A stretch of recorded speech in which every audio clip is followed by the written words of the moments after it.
અમે બાળકોને આંગણવાડીમાં કાદવમાંથી રમકડા બનાવવાનું શીખવાડીએ છીએ.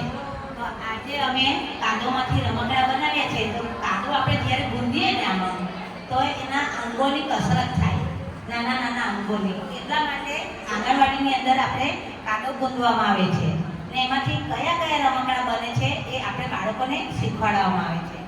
તો હવે બાળકોને એ લોકો ખાવાનું તો ખાય છે, નાસ્તો તો બનાવીને ખવડાવે છે, પણ એ લોકોને ખબર નથી પડતી કે આપણે આ નાસ્તો ક્યાં બને છે ને કેવી રીતના બને છે ને શેમાં બનાવે છે, એ બાળકોને નથી ખબર પડતી.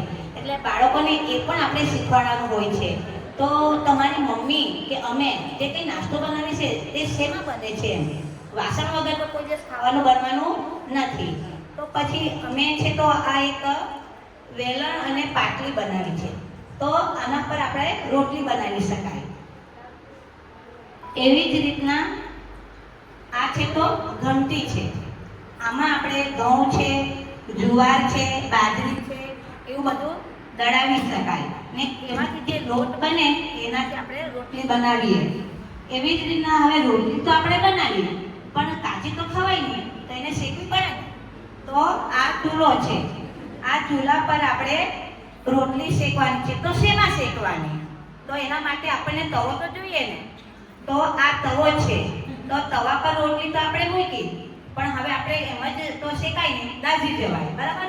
તો એના માટે આપણે આ ચબેટો જોઈએ આપણને. આવી રીતના અમે બાળકોને શીખવાડીએ છીએ. એ જ રીતના આ ફળો, આપણે રોજ જ ફળો તો ખાઈએ છીએ, પણ એ ફળો ક્યાં લાગે છે? તો એમ કે એની વાડીઓ હોય, તો વાડીઓમાંથી કે કોણ લઈ આવે બજારમાં? એમ કે તો વેપારી લઈ આવે. તો વેપારી પાસે આપણે કે ખરીદવા જઈએ તો ક્યાંથી ખરીદીએ? તો લારીમાંથી. તો એ બધા ફળો હોય તો ઋતુ પ્રમાણે છે તો જમરૂખ છે, ચીકુ છે, દ્રાક્ષ છે, સફરજન છે, કેળા છે. તો એ ખાટા લાગે છે કે મીઠા, એ પણ આપણે એને શીખવાડીએ છીએ. હવે ધારો કે પપૈયું છે, તો પપૈયાને આપણે ઝાડ પર બતાવીએ તો પપૈયું કાચું હોય ત્યારે લીલા કલરનું હોય ને પાકે ત્યારે પીળા કલરનું હોય. એ રીતના કલરનો પણ આપણે ઓળખાણ કરાવી શકીએ છીએ. એવી જ રીતના દ્રાક્ષ, આ શું?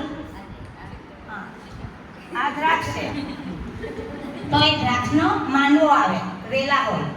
તો એને બાળકને તો ખબર નથી, આપણે લાવી આપીએ તો એ ખાઈ જાય છે, પણ ક્યાં બને છે, કેવી રીતના થાય છે એ ખબર નહીં પડે. એટલે આપણે એમને વેલો બતાવવો પડે ને વેલા પર દ્રાક્ષ લાગે છે એટલે પછી એ ખાટી પણ લાગે છે અને મીઠી પણ લાગે છે, લાલ પણ આવે અને લીલા કલરની પણ આવે. એવી રીતના કલરની ઓળખ થાય છે. એવી રીતના પછી આ શાકભાજીઓ છે, તો શાકભાજીમાં રીંગણ છે, તો રીંગણ પણ 3-4 કલરના આવે. એવી રીતના રીંગણનું શાક આપણે બનાવીને ખાઈએ તો એમાંથી આપણને આયર્ન મળે, એટલે કે લોહી બને શરીરમાં. તો રીંગણ લીલા કલરનું આવે, જાંબલી કલરનું આવે. એવી રીતના આપણે એનો કલરનો ઓળખ આપી શકીએ.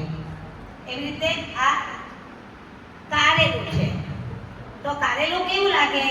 તો કે કડવું હોય એમ કે, તો એને સ્વાદ પણ આપણે ઓળખાવી શકીએ છીએ. અસ્તુ.